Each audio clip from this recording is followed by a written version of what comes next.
Welcome. Today we're doing a deep dive into a really potent piece of scripture, First Chronicles Chapter 14. That's right. Our aim is to really unpack it, look at the core ideas, and see, how these ancient stories can genuinely strengthen our faith right now. Exactly. We're focusing on King David, right? This chapter covers a key time for him. His influence is growing, his connection with God is highlighted. Absolutely. It's a chapter just packed, really, with principles that still speak volumes today. So our mission, if you like, is to pull out those principles and see how they apply practically. Okay, let's jump in. It starts with King Hiram of Tyre, sending materials, timber, craftsmen to build David a palace. Right, a significant gesture, but what's crucial is David's immediate understanding behind it. Yeah, the text says he perceived that the Lord had confirmed him king over Israel. It wasn't just, oh, great, a palace. Precisely, for his kingdom was lifted up on high because of his people Israel. He knew his status, his recognition, it was from God and for the people. That really makes you stop and think about any influence we might have, doesn't it? Whether it's, big or small. At work, family.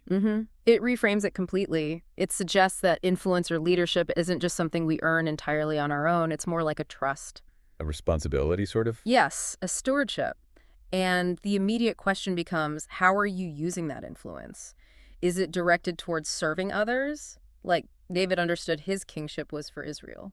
And that phrase, lifted up on high, because of his people Israel, it just hammers home that leadership, true leadership anyway, isn't about self-promotion. Not at all. It's about serving, prioritizing the well-being of those you have responsibility for.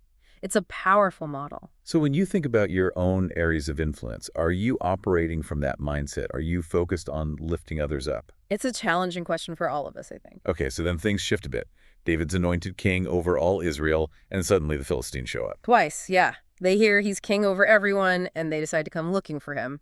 But David's response is consistent and, well, really instructive. Incredibly instructive. Both times, before he does anything else, the text says he inquired of God. Verses 10 and 14, it's his first move. Not his last resort. Exactly. Not, let me try my best plan first. He goes straight to God for guidance. Which is such a contrast to how we often operate, right? Yeah. Relying on what worked last time or just our gut feeling. Oh, absolutely. It's Yeah. easy to fall into that trap. David's example here really highlights the vital need for continuous seeking of God's direction. Life changes, challenges change. So past success doesn't guarantee future success with the same methods. Not necessarily. We need that regular prayer, that active discernment for the specific situation we're facing now, not just assuming the old playbook works. Okay, so the first battle, David inquires, and God basically says, go, I'll deliver them into your hand. Right. And after the victory at this place, Baal Perazim, David says something really key. What was that? He says, God hath broken in upon mine enemies by mine hand. Notice the phrasing. By mine hand. So God did it, but through David's actions. Exactly. It's a partnership. Divine power working in conjunction with human obedience and effort. God empowers our actions when we step out in faith according to his will. That's powerful. It means when we face things, we should expect God to act, but also recognize he often works through our willingness to act, faith and action. Precisely. Breakthrough requires both. But then the second Philistine attack comes. David inquires again. And God gives him different instructions. Don't go straight up. Go around, flank them near the mulberry trees, and wait for a sign, the sound of marching in the treetops. So the same enemy, but a totally different strategy from God. Which tells us something crucial about obedience, doesn't it? It requires adaptability. Yeah, you can't just lock into one method, even if it worked before under God's direction. You have to stay attentive, flexible. Being faithful doesn't mean being rigid. It means being tuned in to God's current direction, even if it's unexpected or different from before. We need that sensitivity. And David follows through, gets the victory again, and importantly, he names that first place Baal Perazim. Meaning, Lord of the breakthrough. He's explicitly giving God the credit, publicly acknowledging where the power came from. It wasn't David the great strategist. No. And the text notes, his fame spread afterwards, rooted in this obedience. It's a constant theme to tribute success to God. That's a discipline in itself, isn't it? In our culture, it's so easy to focus on personal achievements. This reminds us to consciously acknowledge God's hand in our blessings and successes. It really is. Humility and gratitude are woven into this whole narrative. So putting it all together from 1 Chronicles 14, recognizing influence as God-given stewardship.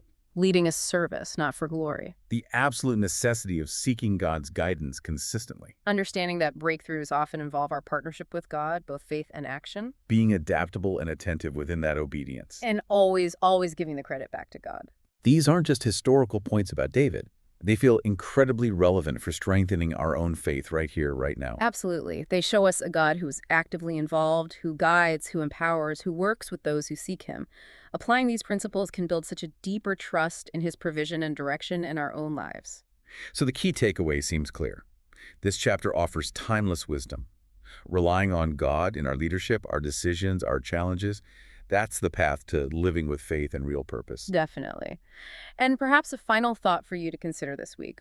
Where, specifically, can you be more intentional about seeking God's guidance? Just pick one area. And remember that partnership idea. Exactly. Remember that he often plans to work through your willing participation. So it's that balance, isn't it? Trusting God completely and also stepping out in obedient action. Reflect on that.